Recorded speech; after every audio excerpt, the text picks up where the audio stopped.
If you're a big fan of the D&D stuff and Magic the Gathering stuff colliding, this video is great for you. They have released a new D&D Secret Lair Superdrop, which means there's a handful of secret layers, all based in the D&D world. But we need to make sure if it lives up for the hype.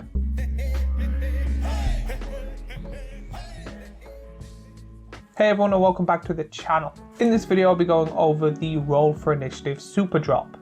This is a total of 7 secret layers, all based on D&D.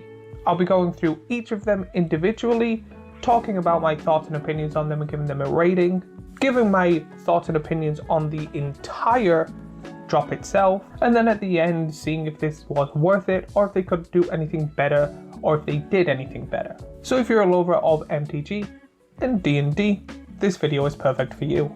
But before we go on about the drop, I do want to mention that I have a small little Etsy shop where I make t-shirts and hoodies in multiple sizes with different colours for people to enjoy and also help out the channel. So if you like me and what I do and like TCG stuff and Pokemon and Magic the Gathering and you want to help support out the channel, first, like, subscribe and do all that YouTubey stuff we always ask for, and then secondly, buy yourself something nice. So the first D&D secret layer I'll be going over is called Shadowheart's Devotion. When it comes to this, I am a fan of D&D, I do play D&D, I do like D&D, but when it comes to the lore and story, I don't know much about it, but this is based solely around one character. When it comes to this, it is leaning towards a darker theme, with majority of the cards being black, but one being green. There's a few cards showing off sacrifice and reanimation, and could be big value plays. It also comes off that it is a starter kind of commander deck with a commander and a handful of cards that go well with it, except the green one. But the green one's more of a story-wise thing. But if you haven't seen this secret layer, you get cards just like Shadowheart Dark Justicator, Breach the Queen, Black Market, Victimize, and Ancient Bronze Dragon. So I do think this is a solid secret layer off the bat. The art is absolutely amazing. The card selection is a bit weird, adding a green card, even though it is a really beautiful and powerful green card. Seems a little bit strange to me, because if you do decide to turn this into a commander deck, that card's pretty useless. However, it is still a big, green, beautiful, powerful card, and quite expensive if I remember. You get a tutor in this and a kill spell. They're not the best ones, but they're quite good and probably have something to do with the story. Black Market Connections is such a powerful card. Now there is what people say, and there is a debate which one's better, if Black Market is or Black Market Connections. However, I'm happy if they put either or in. And then with a pretty solid commander. 4 mana for a 3/4, you're not really planning to do much attacking or blocking with this. You would probably block. The main thing for this is the 2 abilities. Choosing a background, again, would depend on the background you would like to choose, and I'm glad that they gave you the option and not when here is the background we chose. And then for 2 mana, a really cool drawing ability. Being able to pretty much attack with your biggest creature, then sacrificing to refill your hand is such a good and unique way to play. When it comes to this, they're not broken cards and it's a good little starter thing. And I do think the artwork is absolutely beautiful. Overall, I'm going to give this one a 7.2. So next we're on to Gale's Ambition. This one is for all you blue players out there. All these cards are blue, so of course there's probably going to be draw, counter, tutors and stuff like that. When it comes to this secret layer, you get to see Gale Waterdeep Prodigy, Arcane Denial, Archmage Charm, Brainstorm, Personal Tutor. So the artwork straight off the bat, it is the same as the first one, so again absolutely beautiful, so there's not really much to talk about there. The commander is great, however my biggest problem is you'll probably be spending, depending on if you get the foil or non-foil, 30 quid plus. For 2 common or uncommon cards isn't great in my opinion. I do like the artwork and they are very powerful, like people will consider them pretty much a rare or mythic anyway, because you can do a lot with them.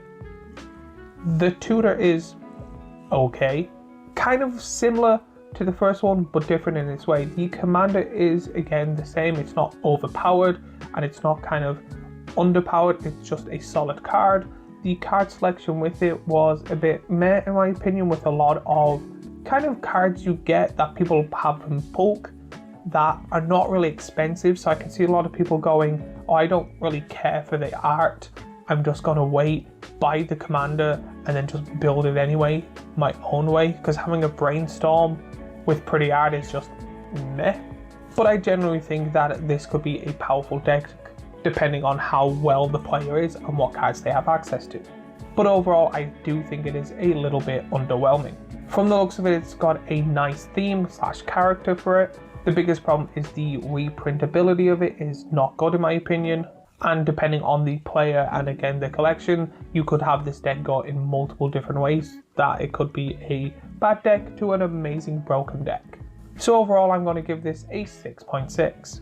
The third secret layer we'll be going over is Black Light and Dark Dungeons. This is a very different artwork compared to the first two. It reminds me of the old books when it comes to the D&D set, kind of like the Stranger Thing art books that they used to have in the 80s, I believe.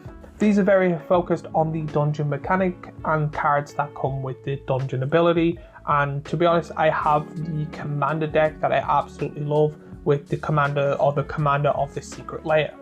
This has some flicker synergy and some graveyard recursion and some graveyard value. But if you haven't seen, you get cards just like Seasoned Dungeoneer, Displacer Kitten, Tortured Existence, Sephri of the Hidden Ways. Even as someone that absolutely loves their Sephri deck, I would not buy this. I do appreciate and like the artwork. It is just not an artwork style I kind of blend with. Sephri and Displacer Kitten is going to be the two main cards in my opinion when it comes to this. They are absolutely amazing and broken cards. I do like the theme of them and I do appreciate how well these cards look. And I also like that even though Sephri is 3 colors, the other 3 cards is one kind of monocolor of each of those 3 colors, which I really do appreciate. It is a solid secret layer overall with a really cool commander and cards that go well with it. But like the other two, not overpowered, but I do think it is the most powerful one out of the 3 so far. So overall, I'm going to give this secret layer a 6.9. Shadows over Baldur's Gate is going to be our 4th secret layer we're going to be going over. This is straight out of Baldur's Gate kind of theme. The artwork is different from the other 3 we've gone through. This one is about treasures, chaos, and a few value engines as well. But let's check what is inside. You get cards just like Grim Hireling, Wild Mage Sorcerer, Zron, Presper Tombbound. So the artwork is really well done, really does suit that D&D type of feel, and the artwork goes well with it. I'm not a fan of it though. This also kind of goes with the here is the commander and here are cards that go well with it, but I'd rather see when it comes to this commander it does nothing or it does amazing broken things and nothing really in between. I prefer the artwork than the previous one, but still not a huge fan. However, I'm the opposite when it comes to card selection. I think the card selection is a bit meh, where the other one had the better artwork in my opinion. I'm also pretty sure when the D&D first set originally came out, this one and the previous one had commander decks. So this is kind of an upgrade for the people that kept that deck or wanted to build a new variation of their own. I can see people buying this, kind of using the other 3 cards in previous decks that they have made, not really using the commander or kind of wanting, but I can also see this as a collector's piece that loves the D&D stuff and wants to collect this, in this being their priority one out of the 4 we've done so far. When it comes to this, I think it's slightly worse than the Sephri one, but still quite good in its own unique way. So I'm going to give this probably a 6.5 overall. It's got good playable cards, but no kind of eyepiece or ooh, that's really like amazing, I want it solely for that card. Where I can see people wanting Displacer Kitten or Sephri, very kind of wanting them a lot. But now let's go on to a bigger one, Whispers in Candle Keep. This one is very dragon focused heavy with one really weird card. It's got big mana, it's got big creatures, and really big impact as well. Honestly, this one stands out most to me in many different kinds of ways. But first I need to show you off the cards. You get Counterspell, Dragonborn Champion, Cloth Unraveled Agent, Mirrored Sentinel Worm. When it comes to this, it just seems to be the other 2, or kind of all of them, plus. You get a really cool and broken commander. You get 2, in my opinion, quite good or helpful cards, especially for mana and draw. That would go really well with this as a commander. And then you get a random counter spell. Now this is probably due to story reasons and they needed to fit that character in, and there's a lot of cards that they could have put in, but having a counter spell in a deck kind of is just your generic kind of good stuff. So I'm not the biggest fan. I actually think the weakest part of this is just the counterspell card, even though when it comes to the artwork, I think personally this is the best artwork out of all of them, and I do really think that this is a great kind of secret layer, and compared to the other ones it is a huge step forwards. I think by the time this video is out, they are already out. This is going to be one of the first ones sold out, mainly because it is the best commander, in my opinion, or the best commander card. It has one really broken card, which would be kind of on par with Displace the Kitten, but then the other cards are not The dragon is really good for mana and quite a powerful card too. And then Counterspell is the only thing dragging this down, but I can't really think of anything that would have been really worth it. And then you kind of need to keep them all kind of together to make it worth it. You don't want one really massive broken one and then one meh secret layer, because then people will just ignore that and go straight for the pretty one. So they try and keep it balanced.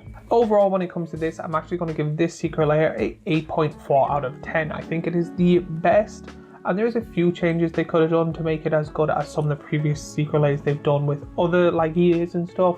But I do think this on bar is potentially the best one we're going to get when it comes to this D&D one. So now we're on to Strahd's Descent. Hopefully I'm saying that right. This one comes off to me as a very even vampire kind of Edgar Markov themed secret layer. And to be honest, I'm digging with that. Full vampire energy, gothic horror vibes with really cool and amazing gothic artwork, which I really do think is the second best artwork. I prefer the dragon one in my opinion, but again, for a gothic themed vampire secret layer, I think this has got amazing artwork. And the best way to show it is by mentioning the cards. So you get cards just like Saffron Murmur Progenitor as the Devil's Strahd, Bloodletter of Alcazots as Cast-Off Consort, End the Festivities, Valdoran's Estate as Castle Ravenloft. So as I said, the artwork is amazing. Now the card selection in my opinion is a bit the Commander, I'll call it, and the Black Demon are great cards. They're not overpowerful, but they're quite good that a lot of people will put into their deck, and I do see them kind of come up with a theme for it. However, End the Festivals and a land, and not even a good land, they're the two cards that kind of drag this down. Now if they had a better land or a different card, same with the End the Festivities, I could see this in the 8s. However, the artwork being as good or just slightly kind of not worse, but kind of a different theme makes this go a little bit less, and then them two cards kind of make it go a little bit more or less. However, still great card selection when it comes to the first two, and the artwork is breathtaking. If you are into Edgar Markov or vampire stuff, I do think even if you don't like Magic the Gathering, this is a great collector's piece. Rather if you just like the D&D stuff or if you like the vampire stuff. Overall, I'm going to give this a 7.4 out of 10. And now the last one. And this is where I'm putting it last because usually when it comes to the statistics and stuff like that, half my video gets watched, second half not really. So this is perfect for that, because if you're currently watching it and going, I'm enjoying this is probably the part where you're going to go, yeah, I'm done, next video. This is called Lands of the Forgotten Realms. Now, that sounds cool. That sounds interesting. I'm going to talk about the benefits of this. When it comes to this secret layer, the artwork is amazing. It's kind of like the uncards that have the amazing artwork in them. If you know, you know. Breathtaking. When it comes to this, you get the most cards out of any secret layer. You get 2 cards of each, so you get a total of 10 cards. So you get 10 cards of beautiful artwork, showing off the D&D world, showing off amazing places and locations. This is a big but.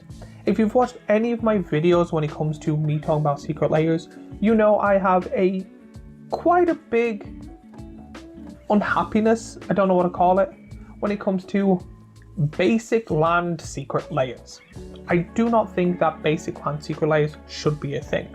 Originally you only got one of each, now you're getting two, but basic land secret layers, especially when it comes to, like, we'll say the Kamigawa set where it had lands with abilities based on the locations. If they redid that, fine.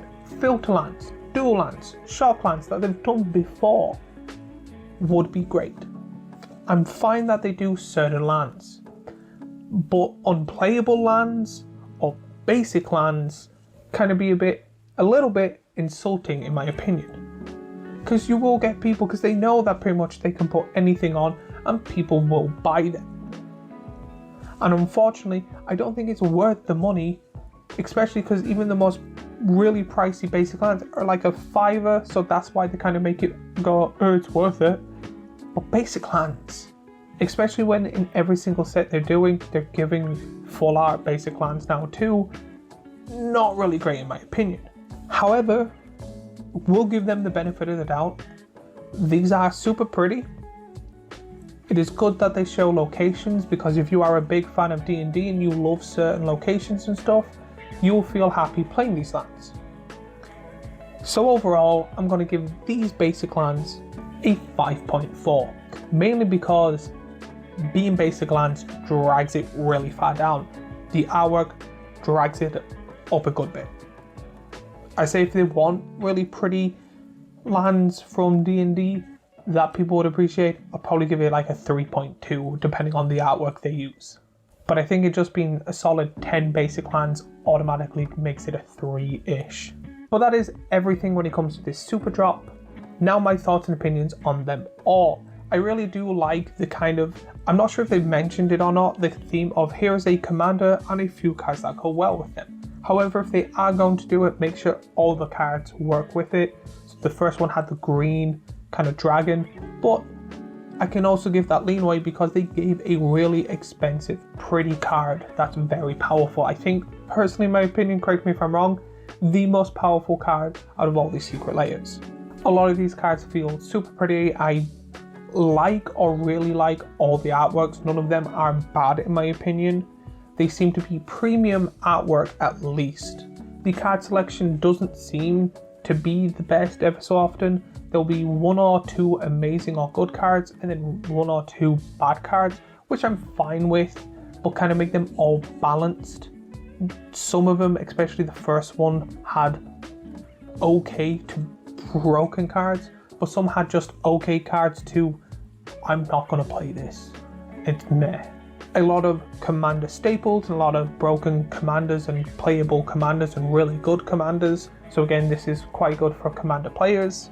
The weakest one being basic land. So if anyone from Wizards or Hasbro or anyone in the Secret Lair like that work there, see this video, do not do basic lands. Don't do it. Basic lands, no. No. No. I do think as someone that likes D&D but doesn't really know the story that well, I still appreciate the artwork and the theme, and I've heard a few names before while playing and stuff, like from one of the books and stuff. So as someone that would probably be even bigger into D&D, that knows all the lore and stuff, probably really appreciates this Secret Lair. So I do think they've done a good job there. Correct me if I'm wrong if you are a huge D&D fan. I do think that this is kind of the usual, like a little bit of a weaker version of their usual sets and super drops and stuff like that. So overall, I'm going to give this probably a 6.9. I do think some of these are worth buying. I think some of these are great collectibles, especially just for the art if you are a fan of it. But playable is a bit in some of them unless you already have or are planning to make a commander deck. But they're all my thoughts and opinions. I would love to hear your thoughts and opinions on this down in the comments down below. Let me know what you think. If you bought any, if you built any of the decks and made it on Moxfield or anything like that, again, show me all down below. While you're there, remember to like and subscribe, tag a friend, all that other YouTube stuff we always ask for. And as always, if you like this, I have another Magic the Gathering video here, a playlist of Magic the Gathering Is It Worth It stuff here, and a subscribe button here, and I will see you all in the next video.